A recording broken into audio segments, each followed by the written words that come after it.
The positivity rates on testing are helping drive these decisions. Denver is at 7.3% tonight.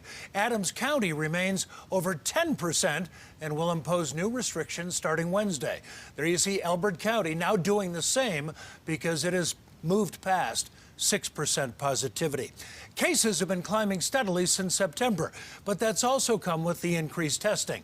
Statewide, we saw a jump of around 500 positive tests in the past 24 hours. But that's because many of those cases went uncounted until today due to a data error. Our Jeff Todd has been looking into the issue of missing data. He's at the State Health Department in Denver. Jeff, the total number of missing cases, more than 1,500. And Jim, that was out of 16,000 tests that were done. Now, CDPHE says that this really did shadow what we saw throughout October, a steady increase in those positive cases. But now that that data has been reported, it has really had an impact, especially on smaller communities. Elbert County is going to level 2, safer at home.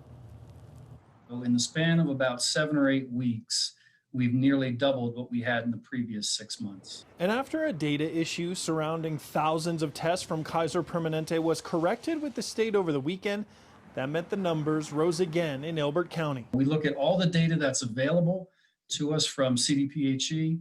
Fortunately, we haven't had a whole lot of hospitalizations. But now Elbert County is above 5% positivity. Monday, more restrictions were put in place. Locally, what that means is we're not allowing as many people at outdoor events and also at indoor events. Some of the cases were weeks old, meaning the county's part-time contact tracer couldn't do much to slow the spread. That eliminated our window of opportunity to respond to those cases and issue the necessary isolation orders. Smith says he knows people have been struggling with restrictions. Everyone wants to get back to a sense of normalcy, but we've still got a long ways to go. We've still got many months to get through. With resources stretched thin, his biggest concern is how the COVID increase could impact first responders. We certainly don't want anyone to be shorthanded when resources are as scarce as they have been.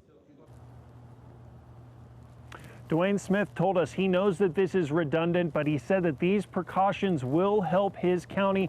Mask wearing, small gatherings, and social distancing if you do have to go into public.